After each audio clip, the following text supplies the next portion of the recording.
18,0, on se met un tout petit peu en arrière de l'œillet. Voilà. On remonte. On coupe l'excédent. Et on revient vers l'œillet. Sans aller jusqu'au bout. Voilà, donc on utilise 2 plumes de cul de canard que l'on superpose et qu'on laisse vraiment à la même longueur. Voilà. À partir de là, on met toutes les fibres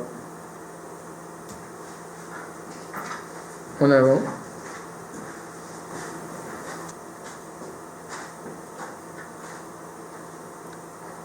Voilà, on peut régler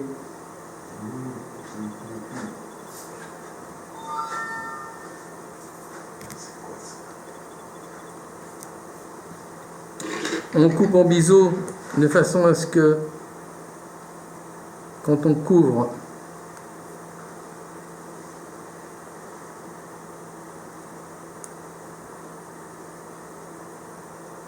on ait un corps le plus conique possible.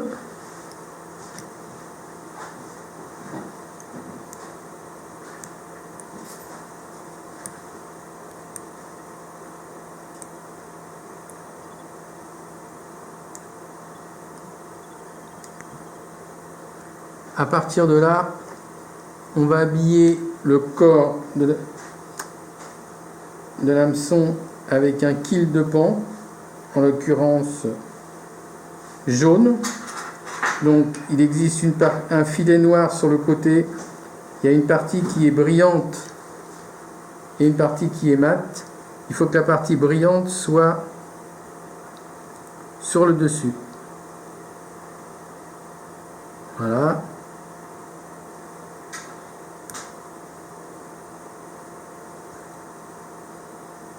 On remonte jusqu'à la base des plumes de cul de canard. Et là, on enroule à spire jointive.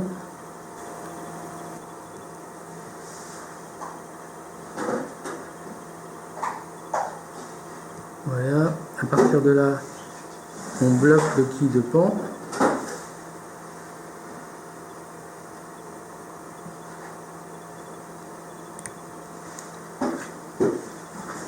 La prochaine étape, on prend un UV avec la pointe d'une aiguille. On ne charge pas trop de façon à badigeonner le corps. Hop.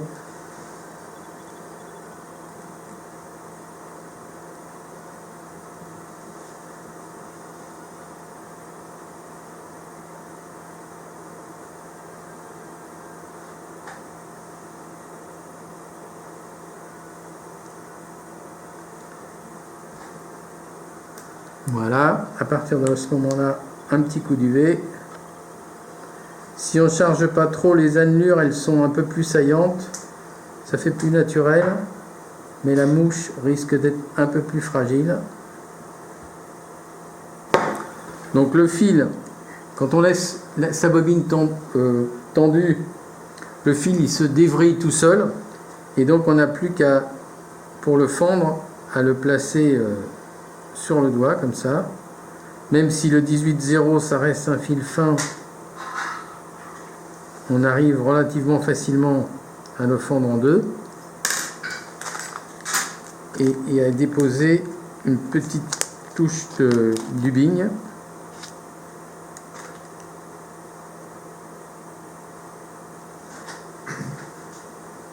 Pas trop, puisqu'on a tendance à toujours en mettre un petit peu trop. Hop, là j'en ai peut-être un peu beaucoup, mais on pourra réduire. Voilà, on brille, ça tombe tout seul.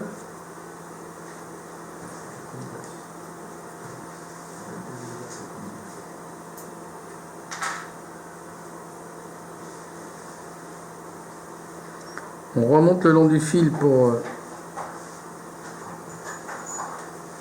que le fil vrillé se retorsade un peu. Et on procède aux enroulements.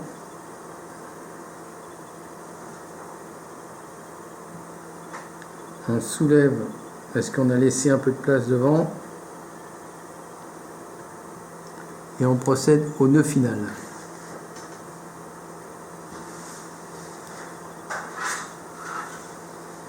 Un, 2, 3. On serre une première fois et on refait une deuxième fois.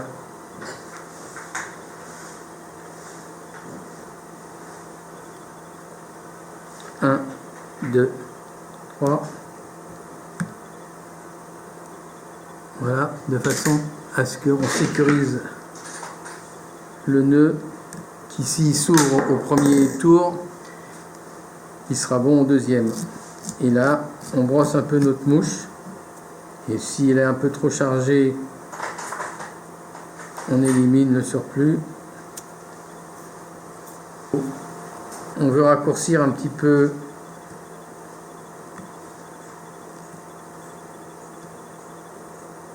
on le fait avec l'ongle de façon à ce que ça soit un petit peu irrégulier. Voilà.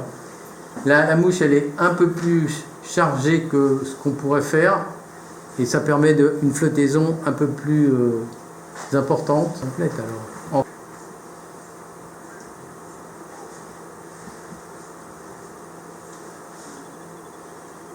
Voilà.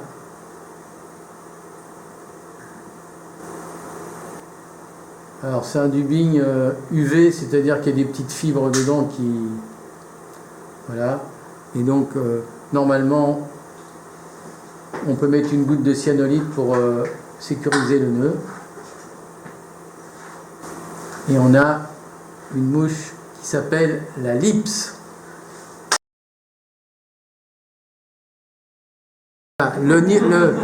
Là j'ai déplacé la mouche et l'eau normalement elle va être à peu près à ce niveau là.